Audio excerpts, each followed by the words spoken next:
Good evening. There's no voice disturbance, isn't madam? Is it all clear? No, some Yeah, disturbance is coming, madam, behind it's like there. some air sound is coming. Yeah, ma'am. So that Because yeah, I'll just give. Hello. Good evening, all. good Good evening, evening, madam. ma'am. Quite clear, clear, madam. Good Yeah. evening, ma'am. Good evening. Good evening. Uh, Respected all the members of the group, please permit me to begin this presentation with an Um, auspicious touch. yes, ma'am. Paying tribute. First, first we'll start with introduction, ma'am. Yeah. 2 minutes. Hello, good evening, everyone. Yeah. Good evening. Everyone to the fourth week of interactive online daily study sessions. So before ma'am begins, I think it's my duty as the moderator of today to introduce her and everything that she has contributed towards homeopathy. So a very good evening, everyone. Again, all the iconic women. And before I proceed, it's my honor, and I'm really thankful for giving me this opportunity to be the moderator. So today our speaker that we have is Dr. Naeem Unisa Begum, ma'am, and she is a professor, PG guide, medical education cell coordinator, and head of department practice of medicine at Dr. Mallakareddy Homeopathic Medical College and Hospital, Karnataka. She is a homeopath consultant at Positive Health and Research Center, Kalaburagi, president of NAPCAM Kalaburagi City Chapter. She is also the assistant editor, Journal of Ayush Sciences, RGUHS Karnataka, Bangalore. She is the member board of study for PG Homeopathy at RJUHS Karnataka, Bangalore, and she is the central executive and editorial board member at Indian Institute of Homeopathic Physician. And she's also an avid contributor to practice of medicine and homeopathic therapeutics by Dr. Kamal Kansal and Dr. Rahul Kaushal by B Jain Publishers. On top of that, she trains her students for presentations, and she has been giving lectures in various platforms all the time. And she's also a faculty of homeopathic palliative care curriculum of courses which is conducted by NAPCAM, that is a National Association of Palliative Care for Ayush and Integrative Medicine. It's our honor to be listening to all the knowledge that you have, ma'am. Thank you for giving us your time. And I welcome everyone for the speech. And without further ado, ma'am, please take up the stage. Thank you. Thank you, Shreya. Thank you so very much. And my sincere thanks for inviting me to this knowledgeable platform indeed. So let me begin today's presentation with an auspicious touch, paying tribute to our visionary scientist, Dr. Samuel Hahnemann, with a gentle reminder of second aphorism: the highest ideal of cure is rapid, gentle, and complete restoration of health by most trustworthy and least harmful way. I acknowledge Dr. Padmaja ma'am, Dr. Vaishali Bhinde ma'am, Dr. Rekha Srinivasan ma'am, and all the iconic group women's, those who have given such a knowledgeable platform. And really, I appreciate the efforts by Vaishali Bhinde ma'am, Padmaja ma'am, and Rekha ma'am. I had been very passive actually to this platform, but I'll be joining daily. But some interactions I'm a little bit not able to. Sometimes I have either patients or some family attenders and all for that purpose. But anyhow, it's a very good platform, an arena of knowledge, I would say. Am I audible? Yes, madam. Quite Yes, clear. ma'am. Yes. Yeah. I'm unable to move the second slide. Shreya, can you please help me? The second slide, is it all visible? Hello, is it visible? Yes, ma'am. Yes, ma'am. Yes, ma'am. Yes. Okay, okay. So topic of my today's presentation is integrating homeopathy in palliative care as an adjuvant therapy to enhance quality of life in cancer. And this project was done by me and another oncologist, Dr. Aradhna Katke. She is director at Sam Joyce Palliative Care Center, which is at Kalburgi. Friends, is the third slide is visible, madam? Yes, ma'am. Yes, ma'am. Oh, yeah. And even am I visible because I'm clicking just on the slideshow? No, you are visible. Yeah, okay. So, friends, the medical conclave is witnessing a new paradigm in the process of healing mankind. An innovative multidisciplinary integration and collaboration of conventional system with complementary and alternative medicine to help mankind cope with the distress and diseases of 21st century, including cancer. So, friends, here I would like to say, gone are the days of professional rivalry or professional competency, because what we are seeing since 2 decades, there always has been a craze of the people for complementary and alternative medicines here. And in this present scenario, wherein we are burned with the lifestyle diseases, we need an integration of the conventional system with other modalities or the other fraternities of medicine like Ayush. So, with this intention, we have proceeded with this project, and it was all successful. So, as I have said in cancer, because right from the uh, lifestyle diseases like thyroid disorders or PCOS, or you can say any other infertility problems, you can say, or adrenal issues. So these all have become lifestyle disorders, which includes even cancer. And this is actually a very bitter truth of present urbanization, that we have given away to many diseases, and cancer ranks in that. So we all are doctors and we knew about what is cancer. Yet just a slight recap I would be doing here. Cancer being the second leading cause of death worldwide, lifestyle changes can contribute to the development of cancer, like 35% diet, 25 to 30% tobacco, 15 to 20% infections. Cancer is an excessive proliferation of abnormal cells from our own body with limitless replication potential of DNA, which results in mutations in oncocells. A little of the pathophysiology of cancer is to be understood so that we can understand at what stage our medicines can work and at what stage we need the medicines here. So, we say by definition, an abnormal cells within our own body are proliferating so rampantly because of the rapid replication of the DNA. And these are called the oncocells here. And for this production of the oncocells, the oncogenes promote. It is the promotion by the oncogenes for the proliferation of the oncocells, the growth and differentiations of the oncocells here.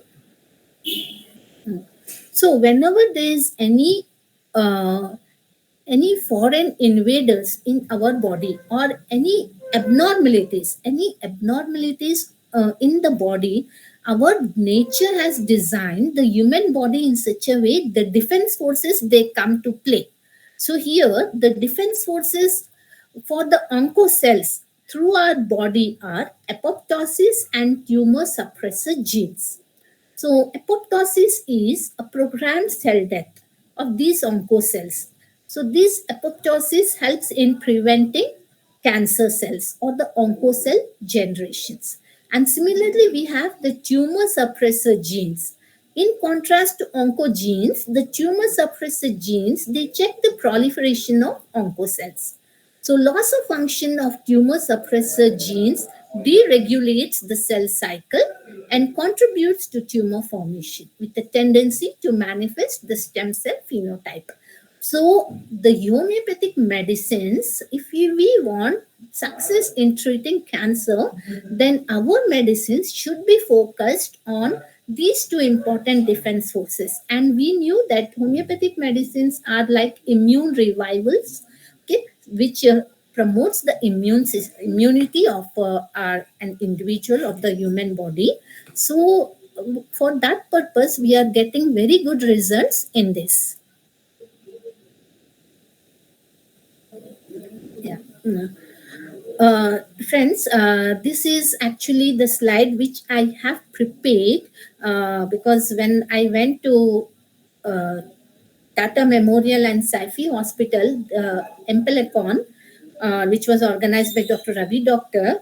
So there were two gynecologists who have suffered from CA breast and they have successfully survived. And these are the words which are said by them during their presentations, and it really touched me. Okay. So the moment an individual is diagnosed with cancer, he or she is immediately confronted with the end of life, having to say goodbye to life. However, this sentiment is not merely reserved for the concerned person, but also for the caregiver. Questions such as, how could this happen to me? What do I want to do with the life that I am left with? As well as more pertinent queries in relation to the treatment options and the chances of survival pop up for the person who is deceased. Following phases a freshly diagnosed cancer patient passes through: denial, anger, depression or sorrow, acceptance, and negotiations. The moment cancer is diagnosed, first and foremost is denial. How could it happen to me? Then the next phase is anger. The next phase is depression, acceptance, and negotiations. Is it all okay, ma'am? Yes, madam. Please continue. Yes. Yeah. Just a minute, ma'am. Give me a little time because I'm unable to see. Encapsulated is a relevant metaphor for this situation. Everything revolves around that few millimeters of tumor tissue and loss of weight in the rest of your body. The prevalence of acute and chronic cancer symptoms creates a profound psychological and physical burden that necessitates the treating physician to be skilled in cancer management and give a holistic care in every stage of the disease. During the last 2 decades, advances in diagnostic technology and therapeutic modalities have resulted in major progress in the treatment of cancers and have greatly prolonged the survival of patients with many forms of cancers. Techniques of molecular biology have underlined the role of viruses in certain malignancies. The development of monoclonal antibody technology has resulted in more precise classification of lymphoproliferative malignancies. Advances in supportive care have minimized the adverse effects of intensive cancer therapy. The bone marrow transplantation has become a major treatment modality. Oncologists are now able to tailor cancer therapy according to the tumor histology and stage and a variety of other parameters. So, in spite of developments in the cancer therapy by the convention of medicine, yet many a times the cancer patient suffers with a lot of emotional breakdowns and other symptoms wherein the quality of life of these patients is hampered. And in order to rescue such patients, in order to improve the quality of life of such patients, homeopathy has come as an answer. So, in the arena of anti-cancer supportive therapies, we find homeopathy as a greater fascination. An integrative, skilled, multidimensional approach in cancer management brings forth homeopathic medicine as adjuvant therapy to improve quality of life, to reduce adverse effects of conventional anti-cancer therapy. And thus, this is the beginning of a revolutionary insight in medical sciences when the prognosis is still bleak. So, coming to homeopathy as an answer in improving the quality of life for cancer patients. Excuse me, ma'am. Yes. Slide is correct. This number 7. Yeah. You have to change, I think. No, now I have changed the slide. Homeopathy as adjuvant. No, it is not moving. It's not moving. Please give me a little time, madam. Please give me. Yeah. Yes, ma'am. Okay, madam. Okay. The previous slide was not there, ma'am, or else I'll move to the previous slide. This slide. Was it visible, madam? Yeah, it is. The homeopathy as adjuvant slide is That visible slide is now, there. madam. Yeah, that was not visible. Okay. So now is Now it? it is there. Okay. Okay. So homeopathy as an adjuvant, that is an immune revival. So homeopathy is an effective and safe alternative medicine. The repository of knowledge accumulated by Samuel Hahnemann in Organon of the Art of Healing contains the principles that underlie the homeopathic therapeutic method, which focuses on understanding the initial cause of the disease.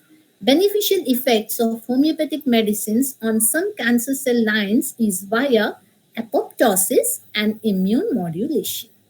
Homeopathic medicines acts on the immune system by stimulating it specifically and by making it aware of the foreign origin of the cancer cells. So coming here to the types of cases which are seen by homeopathic doctors, the types of cancer cases. Okay. First and foremost, we have the primary or the virgin cases, which are just 10%. Ma'am, slide change. Slide change. Yes. Yeah. Yes, madam. I'll move with this. Yeah. So the types of cancer cases which are seen by homeopaths here, we have the first is the primary or the virgin case. These are only 10%, wherein the person comes by choice. The moment an individual is diagnosed with cancer, he knocks the door of a homeopathic clinic. So these are such 10% of the cases wherein they are unintervened by allopathic treatment. And I have one case here that I'll be saying in my next session.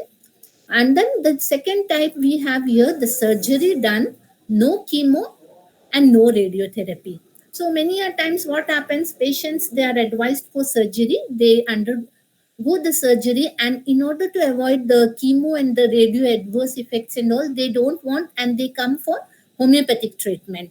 The third is here wherein they are done with surgery, they are done with chemotherapy, but because radiotherapy has intensified burns and all, so they avoid the radiotherapy and they come to the homeopathic treatment. These are 30%. While the last is the 40%, where maximum cases we see of this variety, wherein the surgery is done, the chemotherapy is done, the radio is done, and they come for the adverse effects of all these anti-cancer conventional therapies, and sometimes they also come for recurrence. So we had a lot of cases which falls under this fourth category. Okay.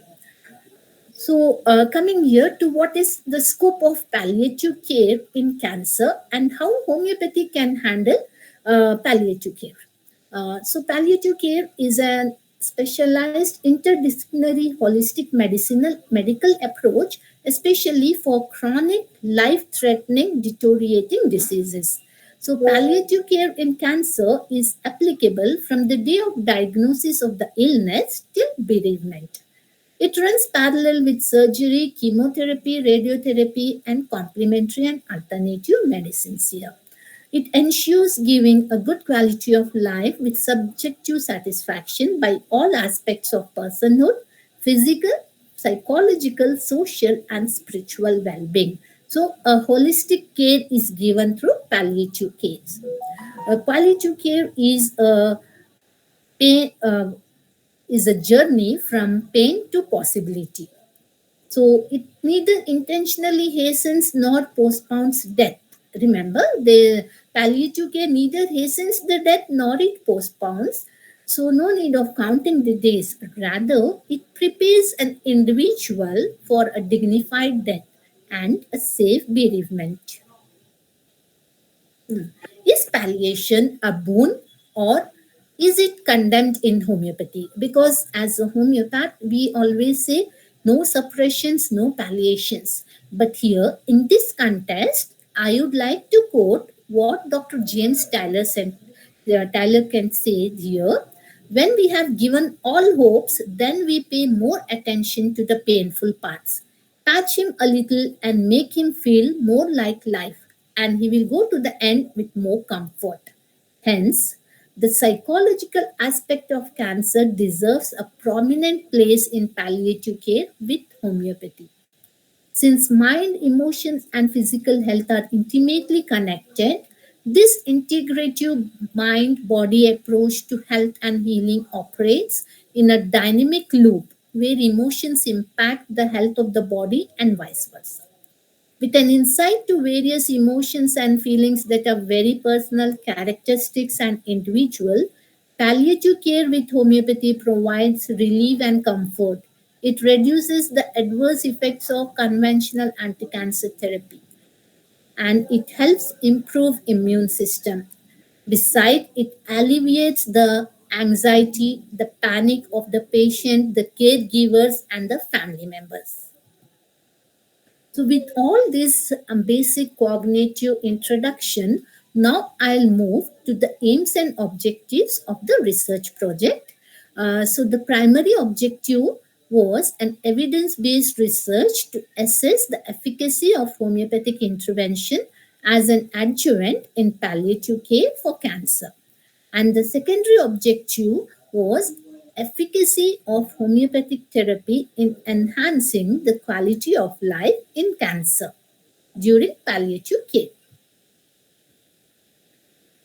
The methodology here was the prospective randomized exploratory single blind assessment which is conducted at Sam Joyce Palliative Care Center between June 2022 to September 2023 for a period of 1.5 year, 15 months. And the data was collected from patients visiting the OPD and the IPD. Of course, 18 months that was supposed to be, but in 3 months, a little, there was, meanwhile, collecting everything was taken for these 3 months actually. Beside, madam was supposed to go abroad for her conference. For that purpose, we could do it instead of 1.5 year in 15 months itself. The materials used were the standard case record format. An informed consent was signed by all patients. Ethical approval was accorded duly by the constituted ethical committee.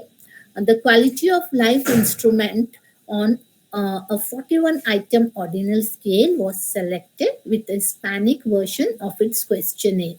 Patients were asked to read each question and decide if he or she agrees or disagrees with the statements and so as to circle.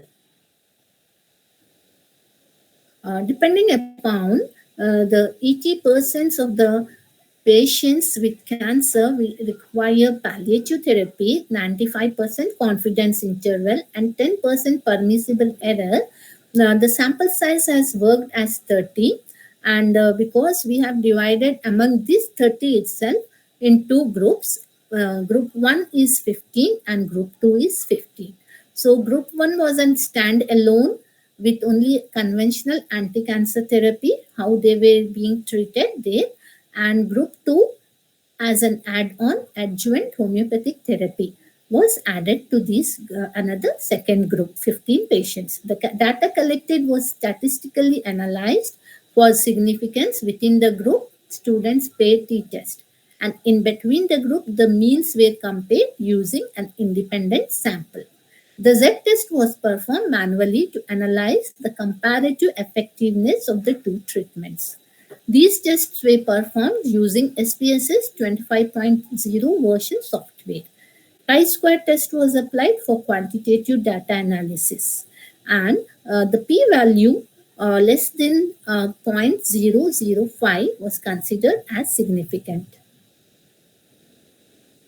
Homeopathic case analysis. Each case was dealt keeping in view the homeopathic perspective of case taking, the past and the present history, the family history, the personal, the general, and the systemic examinations. Fundamental causes for cancers which elicited like mental and emotional causes, shock, defeat, rejection, frustrations, depressions, insults, long lasting mental griefs, financial loss, those all were taken into consideration, and miasmatic tendencies among the families or in the patient was also ruled out.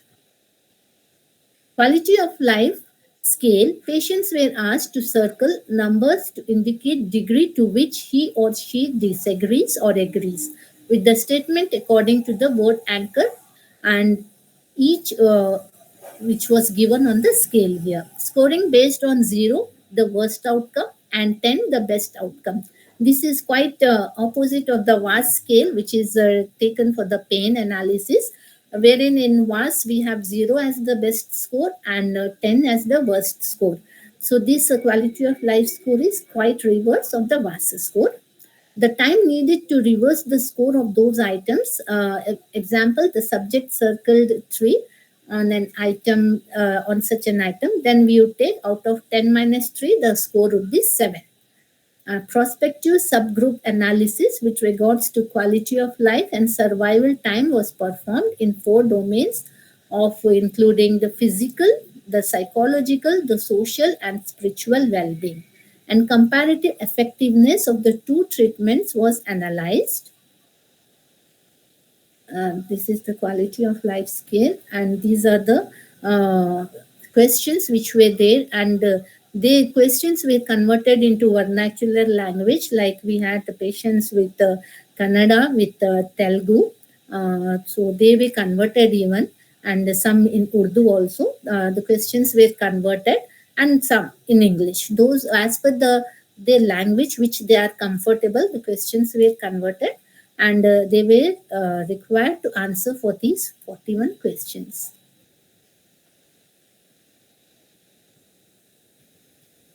The slides are visible now, ma'am? They are changing? Yes, ma'am. Yes, ma'am. Yeah. So the treatment plan from stress to de-stress, that is genetic screening. This was recommended especially when there was a family history suggesting of genetic cancers susceptibility like BRCA1 and 2. Diet, a healthy diet practices, fruits, vegetables, because they decrease the chances of cancer, antioxidants, and then of course physical activity as per their comfort, lifestyle, avoiding obesities or reducing smoking, alcohol, and very important, reducing the exposure to these toxins. It could be in the form of occupational or environmental exposures. So that was advised to reduce here.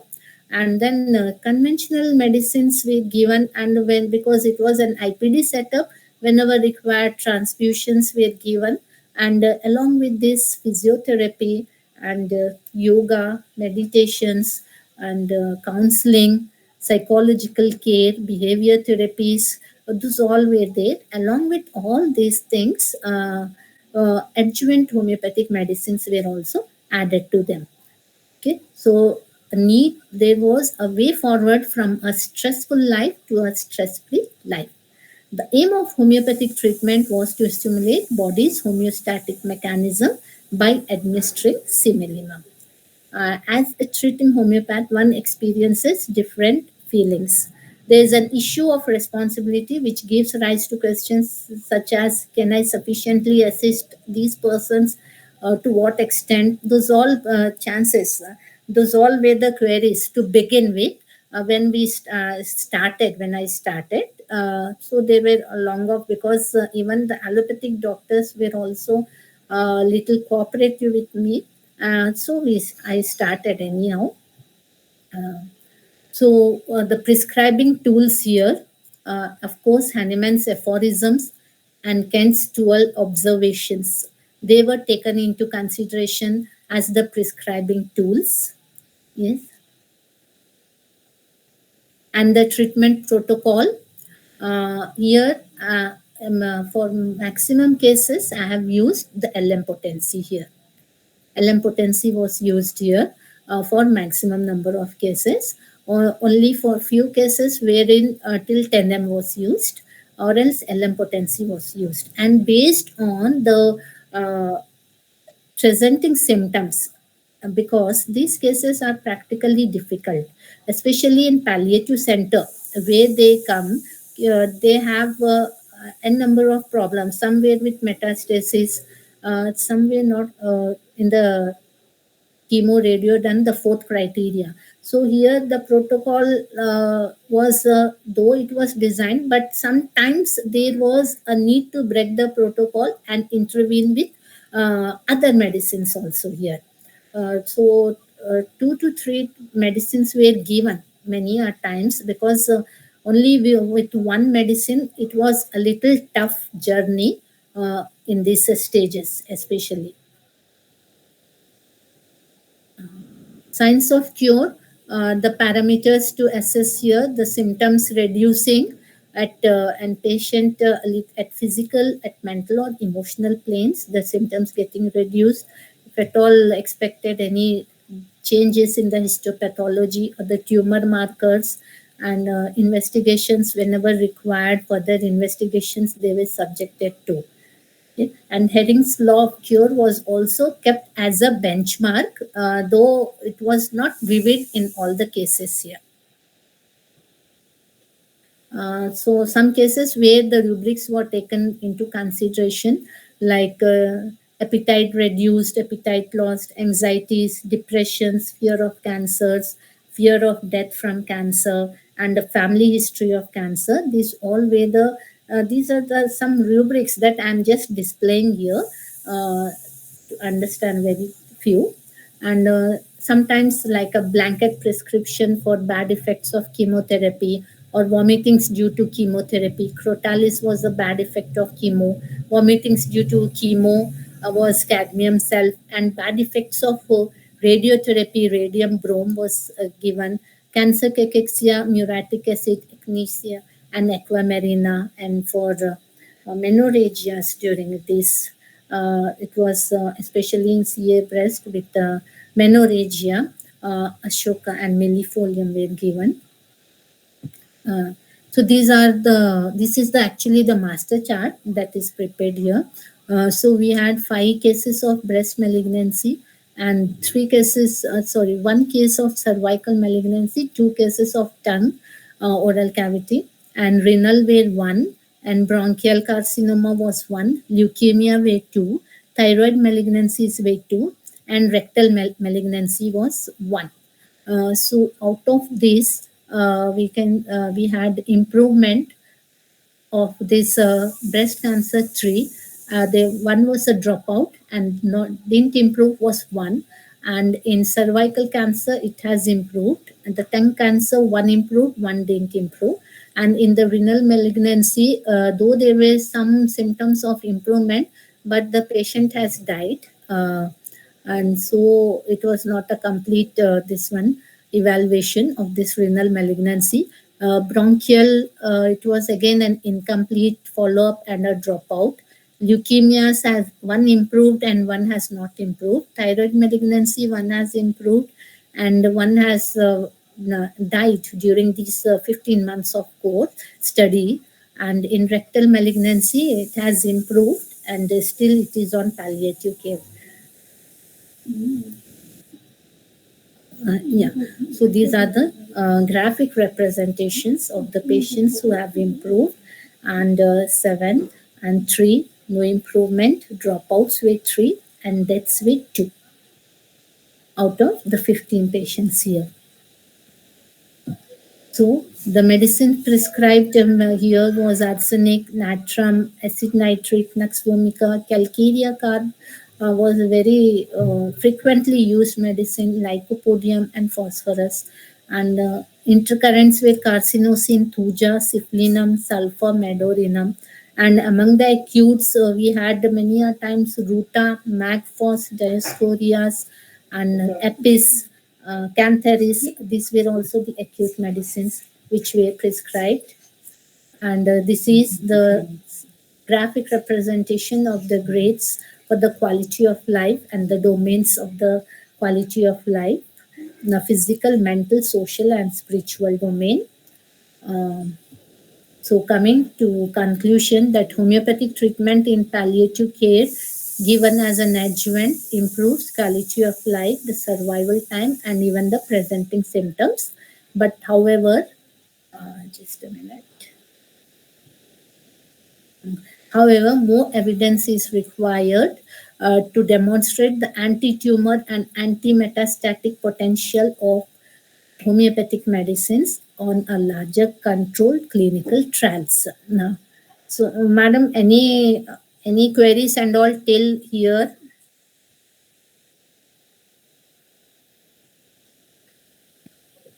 No, madam. Please continue.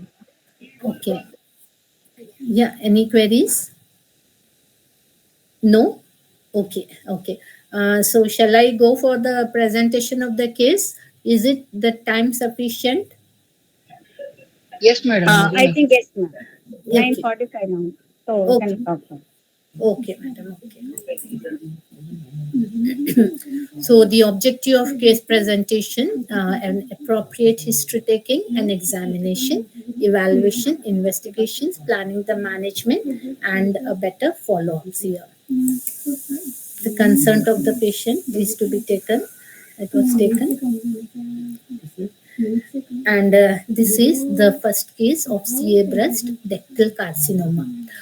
So this is in the ductal phase. It was 48-year married female who was a resident of Kalburgi who presented with a history of lump in the breast since 2 months. She was apparently well 2 months back when she noticed a lump in her left breast which is insidious in onset and progressive in nature.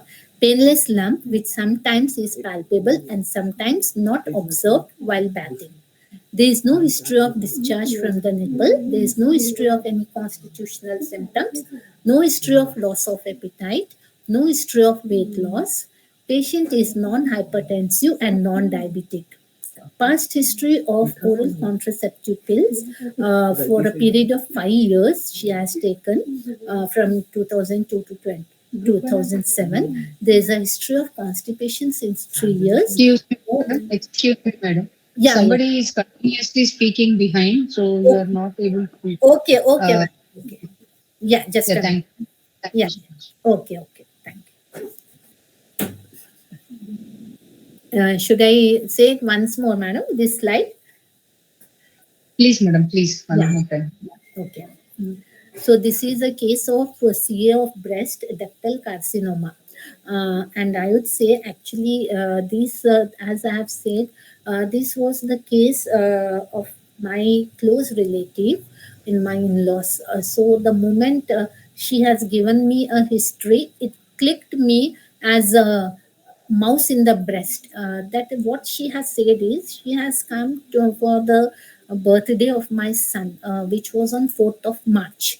It was before that. I'm just giving you the gist of the case. On 4th March, she has come to, because she is a very close relative of mine, on my son's birthday. And what she said on that day is, sometimes while taking bath since a month, I'm feeling a lump in the breast. So I said immediately it clicked to my mind a mice in the breast, which was actually for fibroadenoma, which is given. So mice in the breast. She said sometimes it's visible, sometimes not. Like today it was not. Last week it was visible. I said first and foremost you just go for mammography. And why I have said here, because their family, there was a family history of cancer from in their three aunts and in her own mother. There was a family history of cancer.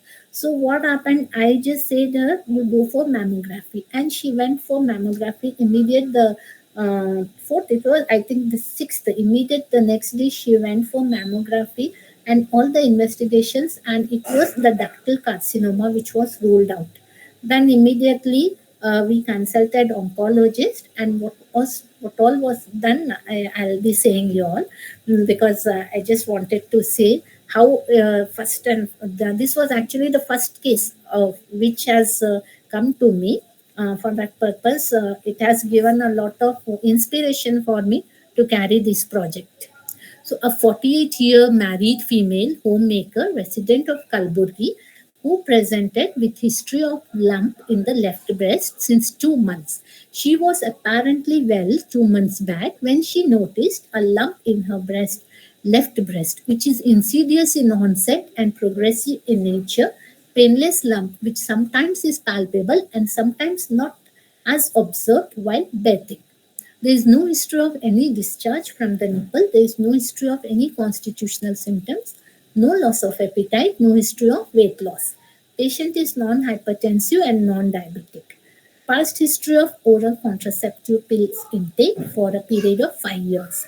There is also a history of chronic constipation since 3 years. And there is no history of any tuberculosis. No significant past medical or surgical history, and obstetric menarche at the age of 14. Since then, she had heavy bleeding for 4 days with weakness because of heavy bleeding. She would feel. History of 2 full-term normal deliveries. History of breastfeeding for less than a year for both of her children. And there is no history of any abortions or miscarriages. Family history. Thyroid cancer in her mother, and her maternal aunts who has suffered from BRCA, and her uncle has suffered from colorectal cancer. So there is a very strong history of cancer in her family's maternal mother and her maternal family. There is a strong history here. Examination under adequate light in sitting posture after taking the due consent of the patient. General physical examination, nutritionally preserved, obese, and hydrated. Vitals are normal. Systemic examination, no abnormalities detected. Local examination, bilateral breast examination, inspection, dilated veins over the left breast, no scar marks, no puckering, nor skin changes, no nipple retraction. Palpation, no local rise of temperature, well-defined lump in the left upper outer quadrant of the breast, not fixed with underlying structures. Single ipsilateral node of fine consistency found in the left axilla. Life space. Patient is the 6th child of her parent, fair, fatty build, but before marriage she was completely emaciated. She has perennial nasorespiratory allergy for which she takes allopathic medicines every now and then. She consumes these allopathic medicines. Anxiety in carrying household chores. Because her husband stays abroad and she is more anxious about housekeeping and taking care of her children's. So the symptoms which are taken for repatriation are here: lump in the breast, left breast, menses heavy since menarche, tendency to catch cold easily, burning in the palms and soles, and anxiety about children and home. So this is the symptoms which are taken into consideration, and here we had calcarea, lyco, sulfur, phosphorus, sapia, camellia, silicious. These are the medicines which have come into picture. So this is the scan, yes, which was taken on 6th. Yeah, it was taken on 6th of March 2018. It was taken. So isoechoic lesions measuring 13 into 14 mm noted in the left upper lateral quadrant. With irregular margins, lesion is fixed, small cystic lesion noted in the upper lateral quadrant, left breast mass. Then 12th March, other investigations, she is subjected to microcytic hypochromic anemia with leukocytosis and thrombocytosis. Okay, this is again of 6th March itself. We have here cellular smear shows tumor cells in the loose clusters and many scattered singly. These cells are pleomorphic with hyperchromatic nucleus. Many cystomacrophages seen in hemorrhagic background. Smears are positive for ductile carcinoma cells of the left breast.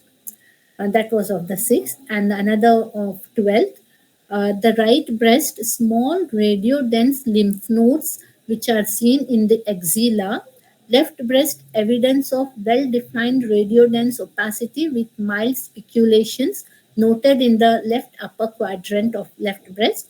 No evidence of any microcalcifications or macrocalcifications. So on 12th again, this is the right breast, small anechoic cystic lesion measuring 4.5 into 2.9 is seen in the right breast at 3 o'clock position, and the left breast is well-defined speculated hypoechoic mass measuring 15 into 12 mm is seen in the memory regions here. Then this is again on the 19th March here. Okay. So here, what has happened? We have advised. I would like to ask the opinions before this slide. Please, esteemed members, give your opinions. What would be the plan of treatment? Hello? Doctor, Yes, maybe because it is a self-restricting tumor, yes, it is not has been spread. So yes, first, surgically, the tumor should be removed, yes, and then we need to interfere with our medications, not yes, to go for chemo and radio, something like yes, that. This yes. is my plan. Yes, ma'am. Absolutely, ma'am. Salute. A big salute and a big applause, ma'am. This is what it was. Thank you. Thank you. Because, yeah, madam, because Dr. Deshpande, he's an oncologist here at Gulbarga. So, what he said was more than ductal, I would say it was in a pre-ductal phase. You people were so sharp in diagnosing. Actually, the moment I said, even it was a cooperation from the patient side also. She was also so conscious. Immediately she went and for higher investigations and got done. So it was, sir said, it was more in the pre-ductal phase, more than the ductal. So only surgery was done to remove the tumor, and then there was no interference of radio or chemo. We have managed, even the moment it was right from 6th of March, I started with homeopathic medicines from 6th of March itself. But any surgery was advised because here we needed an integrative approach. The tumor has to be removed irrespective. We can't take the risk of awaiting. So the tumor was really removed, and our medicines she was kept before surgery, during surgery, and even after surgery, and absolutely there was no need of any chemos and radios. And because it was a very close relative of mine, and she had a good confidence on me, what I would say, she said no. And beside one thing also I would like to say here, because she has also witnessed the ill effects of chemo and radio which were given to her aunt and her mother at the Tata Hospital. Actually, it was the story of those people which was said to me, which inspired me to move to Tata and Safi Hospital and present the case, and to work on these cancers. So because she was absolutely reluctant, I will never go for chemo and radio. Surgery एक करवा देंगे, उसके बाद मुझे homeopathy ही रखना है. And this is what we have done. And today, believe me, because she's a relative, I can't give the pics of her. Believe me, she's enjoying the life. She's a granny. She's enjoying a very good life. Nobody believes that she had cancer. Please excuse me for a minute. There's a good sound. I'll just say that.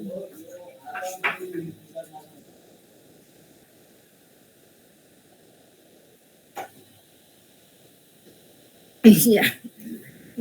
So surgery was done, and no chemo, no radio.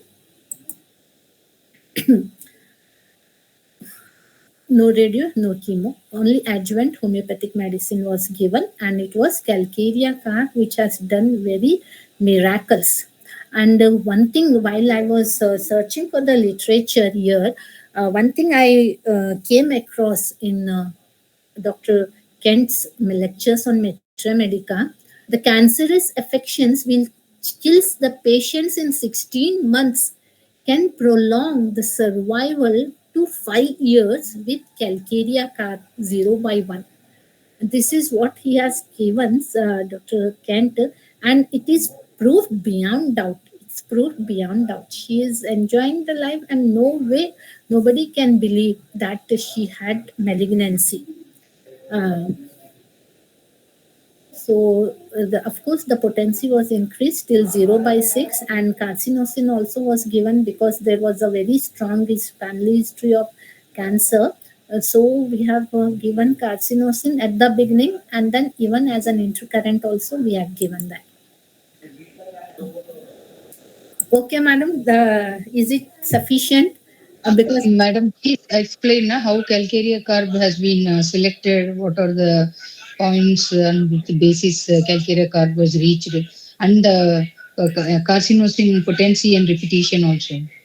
Okay, madam. Okay. Yeah, madam, actually her constitution itself, because I knew her since long, uh, and every now and then for other complaints, like before this, she had umbilical hernia. This is the same case which I would say. She had umbilical hernia, so she would get pain abdomen and all. Because of her constitution fatty built, and every now and then बहुत हमेशा गर्मी हो जाती थी उसको, हमेशा पसीना जाना, गर्मी हो जाना, ये सभी था.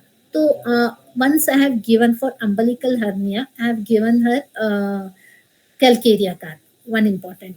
So I didn't preserve that report. It was I think 2011 when we were fighting for our scale. At that time, so at that time, in the span of 1 month, the umbilical, what after giving Calcarea card, at that time I have given 200 potency, 3 dose. So after that, what she said, after 15 days, once she just came to me and said, you see, while passing urine, I have passed something fleshy. Just हाथ के उतना, एक पंजे के उतना एक कुछ गोश्त निकल गया मेरे जिसम while passing the urine. I said, अभी होल्ड तो नहीं कर सकते थे because nobody was saying, it was something spontaneous. Then I said, immediately go and do the USG. And here Dr. Girish Desai, who is of course the latest, the icon in radiology, he has taken the scan before also when it was umbilical hernia, and now. So he said there was no evidence of hernia, nothing. So it was very, very surprising. Then sir himself has compared the reports, and he said, maybe did you underwent surgery? No, without surgery. Then what she said, I have taken homeopathy.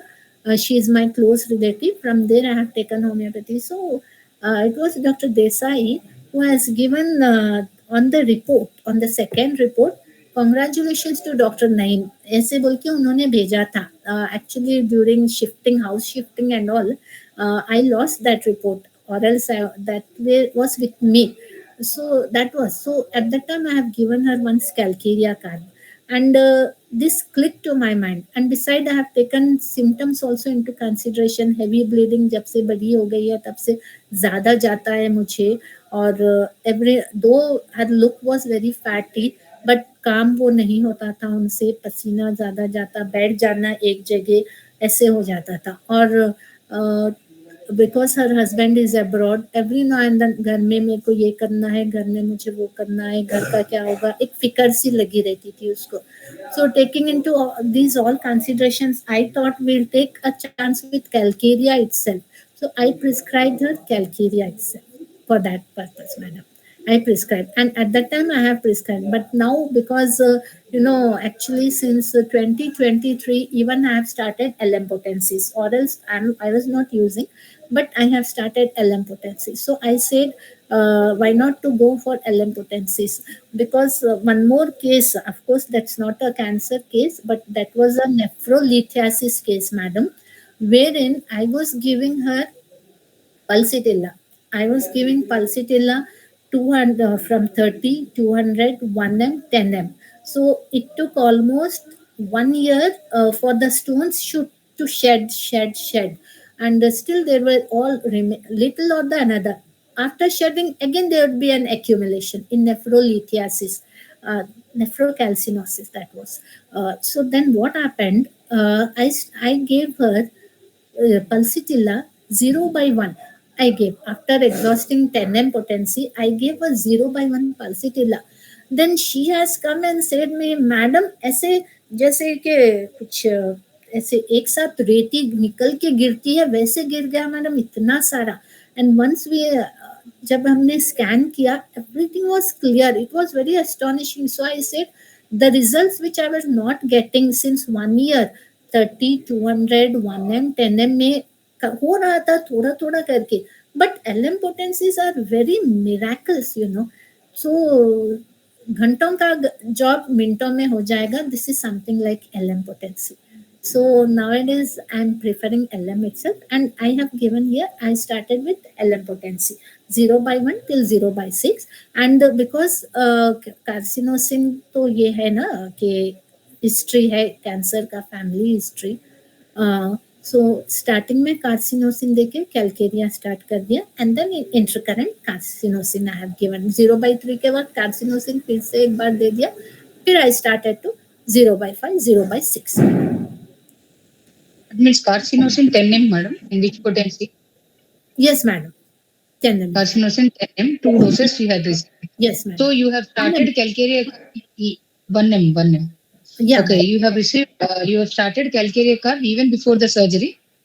Yes, madam. Before the surgery, because before the surgery, 0 by 1 you have started, and you have been continuously giving. Even till day also, madam. Till day also you are giving calcarea carb.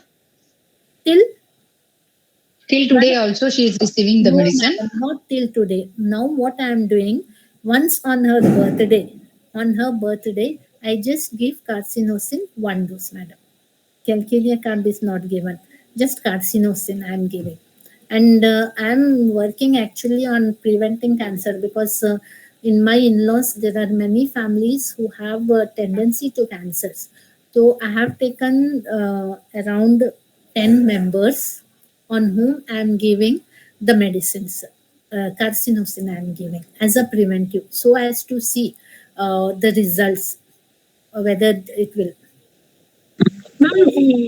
Patient And Yes. 1 second, Rajita. So the carb, and for what purpose she is being given calcarea carb after the surgery, madam? Does she had any relapse, or does she? So why would we continue calcarea carb? Yes, because it is a constitutional prescription we Yes. have given some time, and intercurrent also we have given. And on what basis we will be continuing the medicine, madam? Until how many months or years we need to continue, because she is not having any symptoms? I am planning for 5 years, madam. 5 years as a window period. In that we'll see.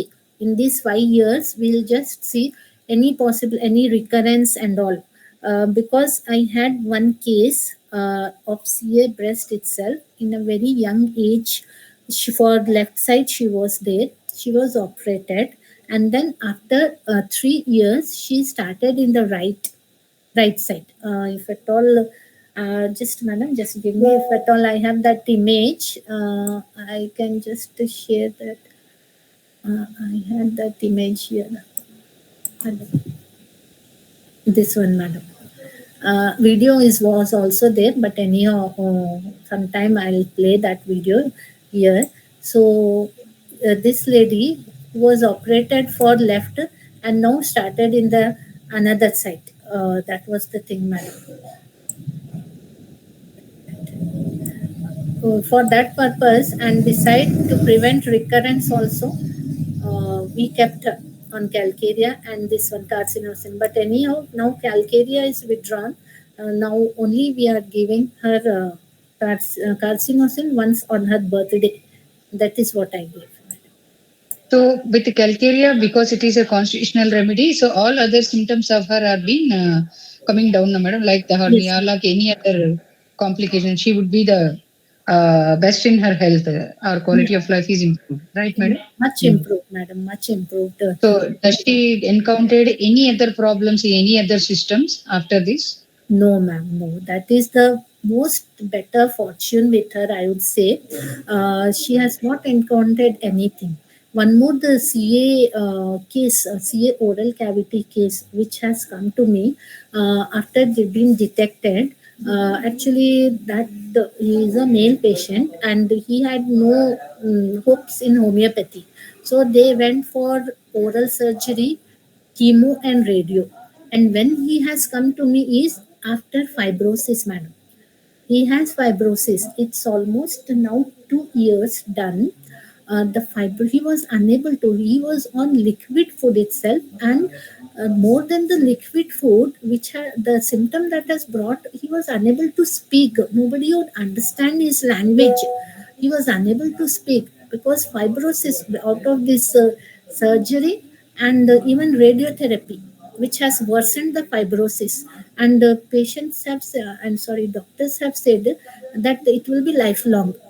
And even I myself inquired to Dr. Geeta Joshi ma'am from Gujarat Cancer Care Center.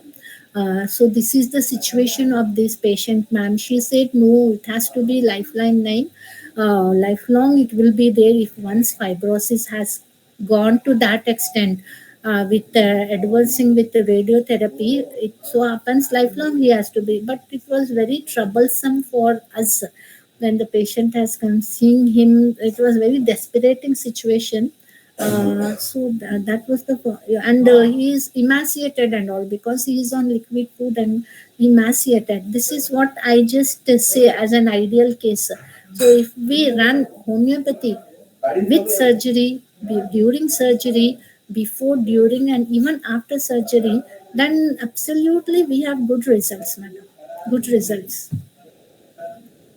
Yes, madam. Even I have a case of oral cancer. After radio and surgery, it has been increasing. So I've treated with scarinum and all such complicated remedies also have been given. And now since 2 years or 3 years, he is not Yes. at all going for checkup also. He is very much better with that Yes. one. And yes, Dr. Rachita, you can ask your question now. Ma'am, good evening, ma'am. Yeah, Ma'am, good evening. administration of taxinosin has been done only after the surgery, right, ma'am? No, no. I said no. It started the day she has visited on 6th. From 6th onwards, I started her the homeopathic medicine. Before surgery itself, we have started the medicine. When this And so, carcinosin first dose was administered, ma'am? Post yes, or pre-surgery? pre-surgery, pre-surgery, carcinosin, giving carcinosin, and then the next constitutional. Okay. Ma'am, can we administer such kind of nosodes even in the active state of cancer also? Yes, we can. I have done it, you see. I have given it, yes. Though, of course, I said no, it was because if your patients are giving you a good support, patients are fully surrendering you, then I have given one M, only one dose, carcinosin. One M, one dose. Yes.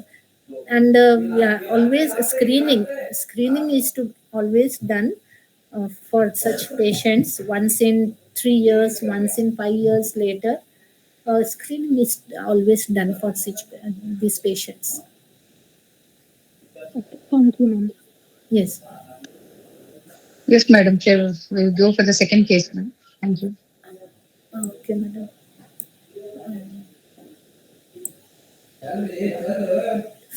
Just a minute. Just a minute.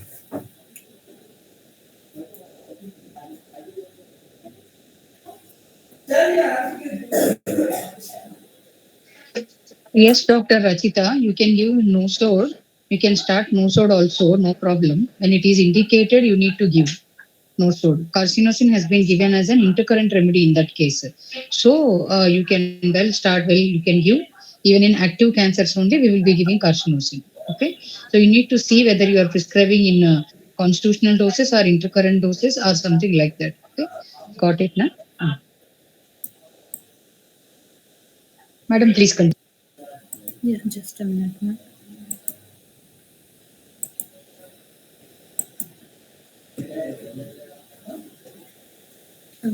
This is a second case, ma'am, of renal malignancy.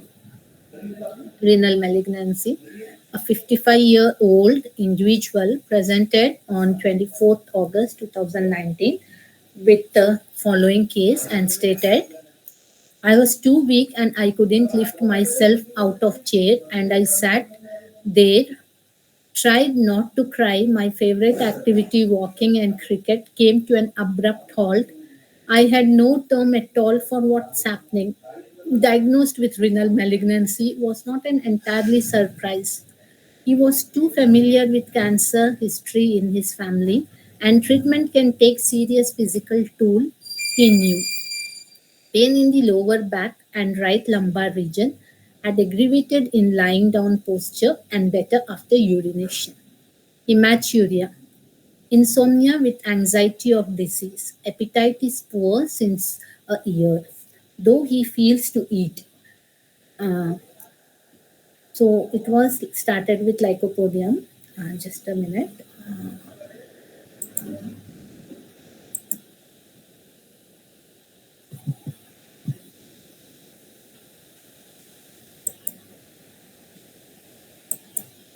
Okay.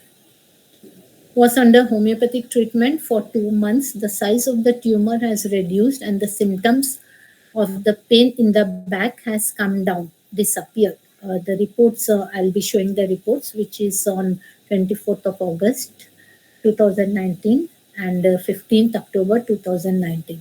Given medicine for another 2 months and advised for a regular follow-up. Started with herbal treatment, that is, he went to Shimoga and started with some herbal treatments. And thereby he started irregular visits to the hospital there. After 9 months, when he visited us again, the symptoms have reoccurred with added symptoms like loss of weight, general weakness, pain in the upper and the lower limbs, cough, pain in the lower back getting worse day by day, hematuria, and here homeopathic medicine, lycopodium 0 by 4 was given every 4th hour for 2 days and then 0 by 6 regularly. Patient felt slight better improvement. Just a minute, madam. There's a scan report. Okay, lycopodium was repeated as needed. There was no change in his medicines. During treatment, 30th, okay, carcinosin 10 here was given. 3 months later, he presented with symptoms of exhaustion, dizziness, dazed feeling. A CT was sent for study and given acid was here. Every 2 hours, fatigue, dizziness, resolve, anxiety. I'm searching the reports, madam. Panic attacks. Okay. Okay. The reports are available. I'll just move on to the reports. Before once you understand the reports, the case gets easily to understand. Here is the report.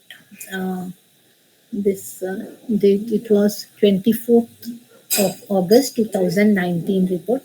Fatty changes in the liver, and it is right kidney invading the hilum and mild cystitis. Just a minute. CC in the right kidneys. Yes.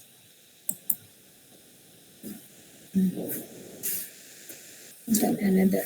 Actually, anyhow, I'll just show the reports and then I'll discuss here this case.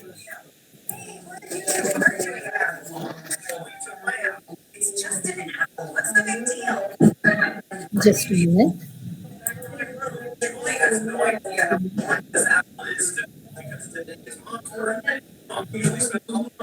Okay, madam. Actually, ma'am, this case for renal malignancy, it was wherein first time he has come here for us, and we started with lycopodium. Uh,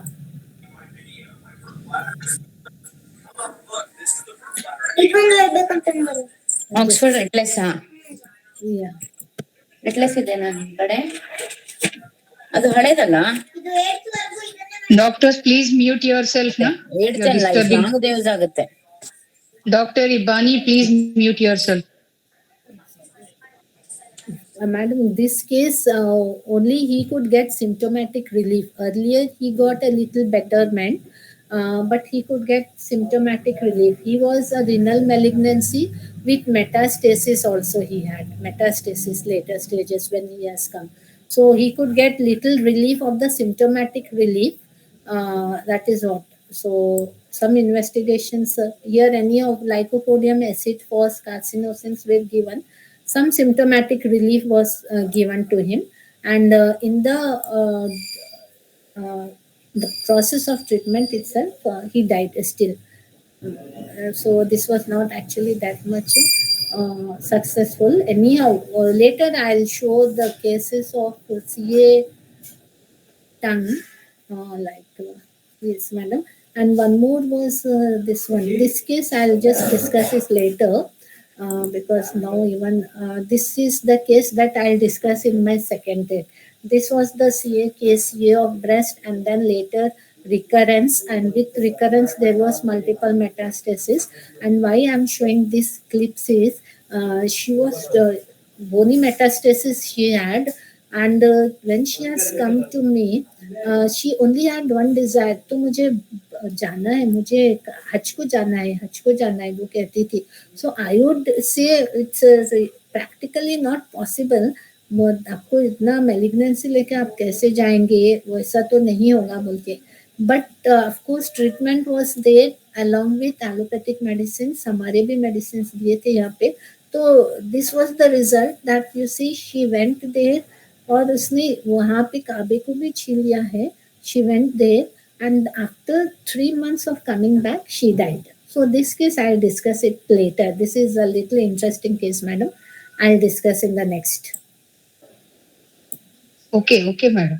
Yeah, this I'll discuss next time, madam. Because no, it's already.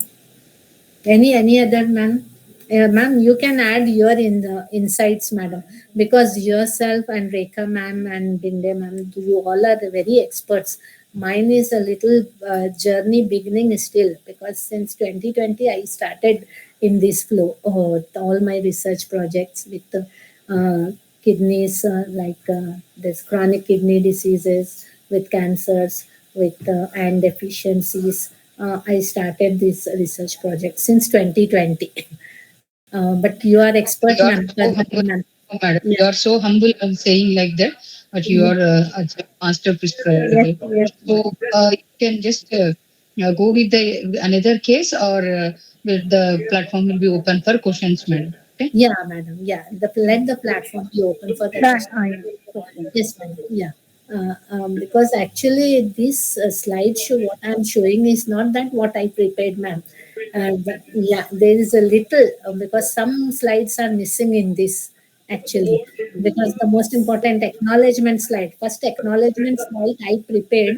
Now I just WhatsApp you, because I prepared taking your pic, ma'am, which you have taken with me at IHP Telangana seminar, and Rekha ma'am's. Oh, Yeah, madam. okay. Ma'am's. I love to see that. Yeah, ma'am, I'll just forward you that, ma'am, because that was not coming. So what my son did, he started sharing this slide,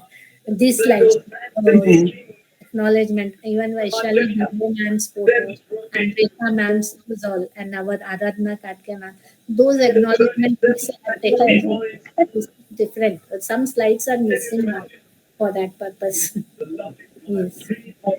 So I was thinking about that picture only, where we have got that one when you are explaining the sessions. I'll forward it to your WhatsApp. Because I was thinking that, dear doctors, I was thinking that how could such a humble and mild looking doctor, how could she treat cases like cancer, something like that? That was my thing. And that's why I wanted to attend your session. He is like a super I never knew she has done so many things in cancer care. Like, No, ma'am, no. when we started interacting. Oh, ma'am, actually, I had done those photos in those slides. We invited Rekha ma'am twice, ma'am, with the Saudi Indian Healthcare Forum. And I would say, ma'am, Vaishali ma'am, Padmaja ma'am, if at all you are interested, we'll take one webinar with coordinating with Saudi Indian Healthcare Forum Vice President Anwar Khurshid. He is much interested in homeopathy. Yeah, we invited Rekha ma'am twice there. Ma'am must be. Oh, okay. So Yeah, we will sit and we will discuss and we will work that opportunities, madam. yeah, ma'am. Definitely, we will be open to all other platforms. Thank you Yeah, for those the people opportunity. also will join. They will join from Saudi doctors. Most of them, allopathic converted doctors are also there to homeopathy. They will join, ma'am. Because Rekha ma'am has experienced twice. We invited Rekha ma'am and Adil Chimtanwala sir. Those all in that platform, Saudi Indian Healthcare Forum webinar. I was the moderator twice, madam. There. Oh, okay. They're very nice to know. Yeah. Okay, madam. We will see and we will work out that also. Yeah, ma'am. And so my main intention is in this platform.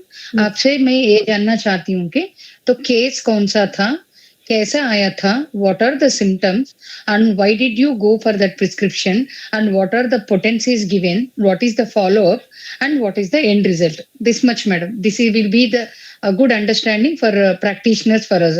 So first we should know now. So whenever the patient comes, we should not get disturbed or anxious or tension like that, because so many people will be flushing into our clinic with these cases, and they will be getting so bundles of files they will be carrying with them. Yes. So if we don't want to have a look into that also, it will be problematic. So how could we clear those cases in simple steps or simple movements? So something assistance in that field we practitioners need from you, madam. So definitely we will have one more session with you with only the cancer cases and the approach you have gone through, and what is all the follow up and something like that. So in this platform we need more follow up, madam. Why did you go? So what is the patient follow up में उन्हें क्या बताए थे? So why how could we take the challenges of the follow ups? So that will be used for our fresh practitioners also and for us also. Yeah, sure, Okay. sure. So then, Rekha madam, when could we plan the next session with Dr. Naeem madam with all the cases? So Yes, can we have next week, ma'am? Ma'am, actually, please give me a little time because the inspections are going on now, madam. I'm daily coming at 5 o'clock. Yeah, that is what. oh, Little okay, madam. Please let us know Yes. your convenient time so that we can plan. Yeah, sure. Yes. Thank you so much. I'm actually visiting there as a homeopathic consultant. Yes. Yeah, I'm there. That is there. Yeah, homeopathic consultant. I'm visiting there, and we are continuously collaborating. Yes, madam. I'm there. You may design another study or something. Yes, madam. Another study you can design, I think. Yeah, that is what. Actually, even ma'am was a little busy with her because she's director for Kidwai. She was little busy. So, anyhow, definitely we'll plan another. Actually, she said, can you give this how your medicines acts at the level of lymphoproliferative or myeloproliferative stages, the stem cells, how they act. They want those all things. So a little I Yes, have I can help you, ma'am. I will get you the title. yes, madam. Yes, she asked me You that. forward me specific questions he has asked. I will Okay, madam. forward the citation. Yeah, Let us work. yeah. She said you just try to explore that area at lymphoproliferative, myeloproliferative, stem cell, how these medicines are acting, so that we can still go ahead with lot of research, lot of studies and all. He said, yes, that is what, madam. Yeah.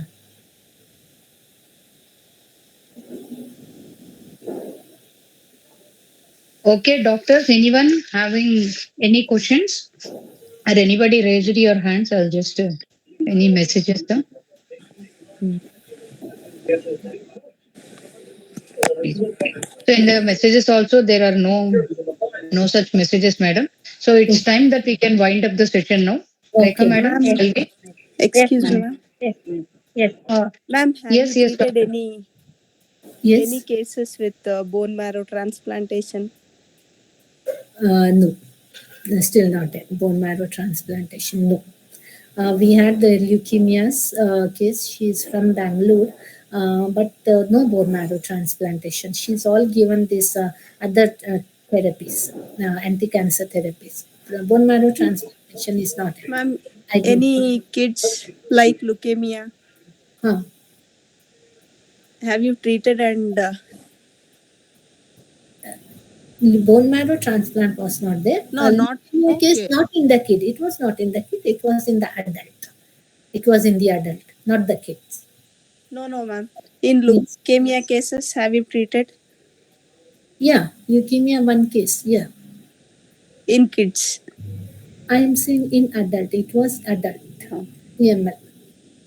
Okay, ma'am. Adult it was, not the kids.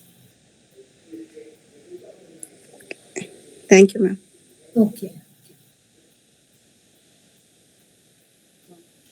Yes, doctor. I hereby thank you, Dr. Nain, ma'am, for her wonderful presentation.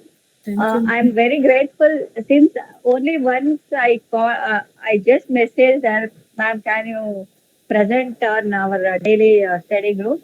And she willingly accepted. I know she is such a busy person, not just college and other activities. She is very actively helps her students as well.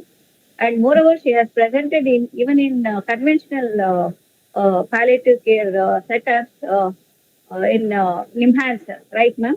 Yeah, So, yeah.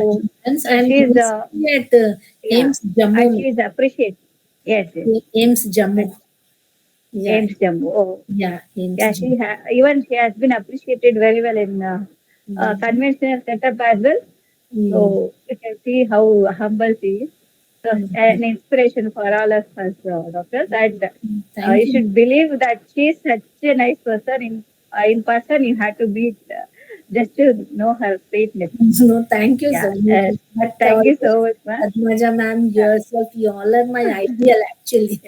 Yeah, inspirations. Yeah. Thank you so much for this Okay. opportunity.